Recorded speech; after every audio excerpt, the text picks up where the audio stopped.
This portion of the news brought to you by McDonald's. McDonald's, I'm loving it. This weekend was filled with fun, music, dance, and Bahamian culture. The Bahamas Junkanoo Carnival was dubbed a smashing success despite many hurdles leading up to it. But in the end, it all came together with thousands attending the cultural explosion and the stage set for next year. Janae Noel Ferguson has more. Chairman of the Bahamas Festival Commission, Paul Major, was responsible for orchestrating the biggest cultural event to hit the Bahamas to date. He says it's no surprise that the event was a success. But despite his optimism, even he was surprised at the number of visitors and locals who turned out. Bahamians came out in masses, so it exceeded my expectations. We filled the fort. I mean, the fort is a huge place to fill. We didn't expect to have it overflow. But for the opening and for the closing, they were overflowing crowds. We didn't get that headliner out in time. We didn't get the number of tourists we got. Now, don't kid yourself, we had a lot of tourists here, particularly from the diaspora. We had a lot of Caribbean people here. We had a lot of Canadians here, and we had a lot of Americans here. And while he won't speculate on the numbers just yet, Major says they will be back at the drawing board to work out a number of challenges experienced this year. Several vendors voiced that they were unable to make a profit. There may have been too many vendors.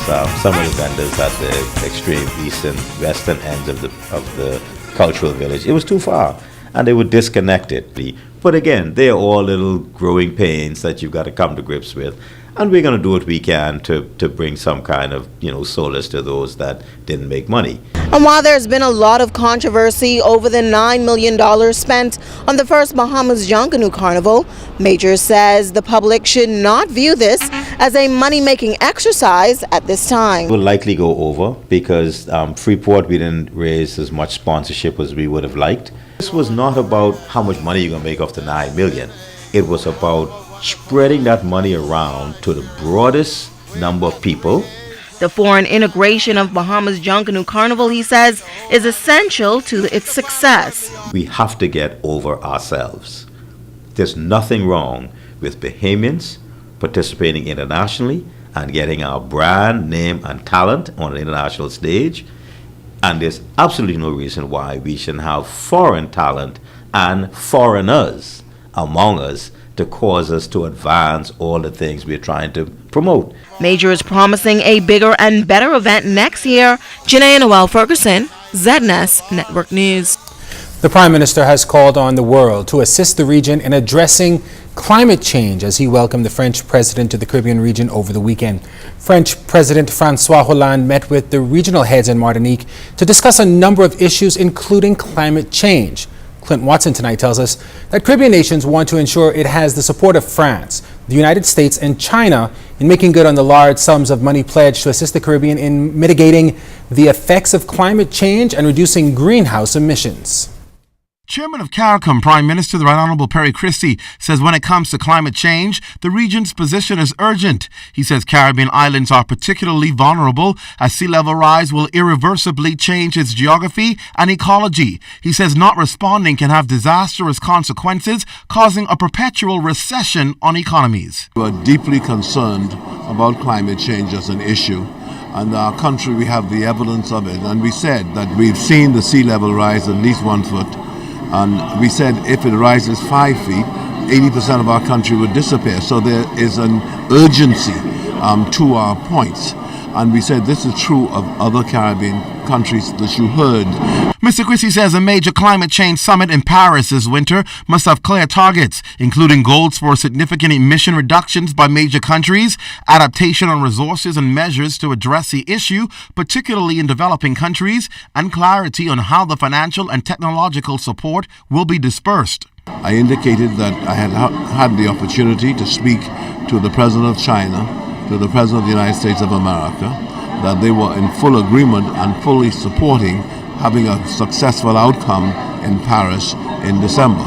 And so we wanted to get the French President to join in full support, and we think we have achieved that. It appears that he regards this as a very, very important meeting.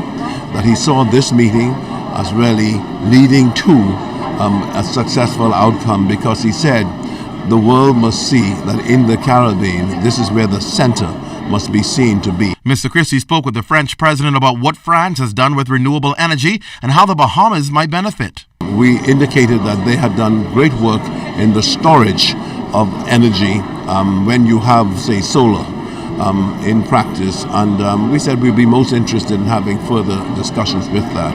And so as the Bahamas heads to this major summit in Paris, France, come the end of the year, we do so more confidently, according to Prime Minister Christie, knowing that the Bahamas' position has been put forward and we can expect significant returns on it. In Martinique, Clint Watson, ZNS Network News. This portion of the news was brought to you by McDonald's. McDonald's, I'm loving it.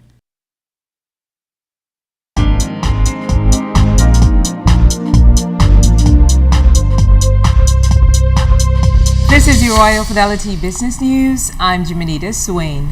The Bahamas Insurance Brokers Association giving its take on the proposed national health insurance. BIBA President Felicia Antoinette Noel said members of BIBA play a pivotal role in the health insurance system, and they deserve to be consulted as stakeholders in a structured way. She went on to say that government's approach so far has been to ignore the private sector. According to Knowles, that is not a politically or economically smart thing to do. BIBA has 27 member companies who collectively employ 185 people. In other business news, Resorts World Bimini recently announced its new summer sailing schedule that will give guests more time in Bimini during the weekends. Bimini Superfast will now leave the port of Miami on Fridays at 7 p.m. and return at 8 p.m. on Sundays. The ferry previously returned at 1 p.m. President of Resorts World Ed Farrell said guest response was positively overwhelming when they shifted from a day cruise to an overnight product. Additionally, he said to afford guests more time to enjoy the island of Bimini, they extended the port time on Sunday, making it a full weekend getaway. Passengers can stay at the new Hilton at Resorts World Bimini for $250 per person, or stay aboard the ferry with prices starting at $118 per person based on double occupancy.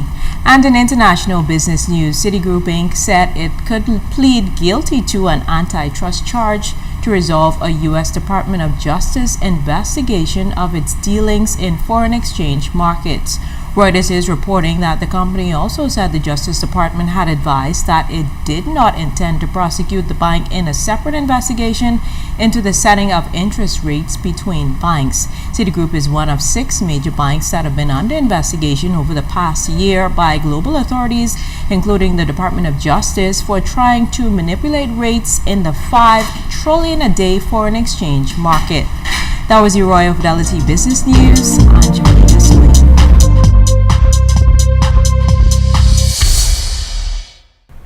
Police are investigating the circumstances of 2 robberies that took place in eastern New Providence this afternoon. In the first incident, shortly after midday, police received a report that a store located on Prince Charles Drive was held up and robbed of cash by a man armed with a knife.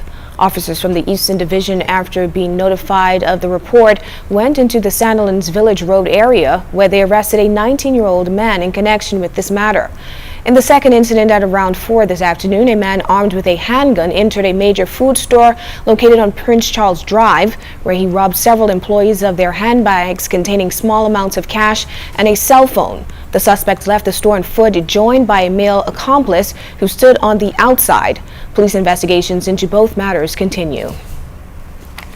Lawyers involved in the Melia gratuity dispute case returned to court today for the continuation of the proceedings.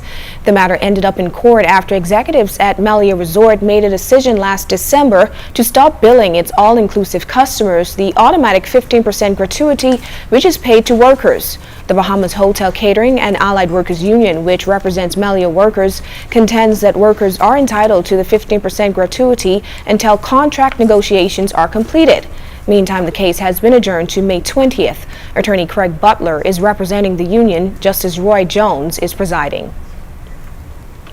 In other news from the court, jurors today heard testimony in the murder trial of a 15-year-old male accused of killing Haitian national Vernel Verona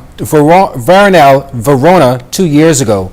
We can't show you the teen's face in order to protect his identity as he is a juvenile.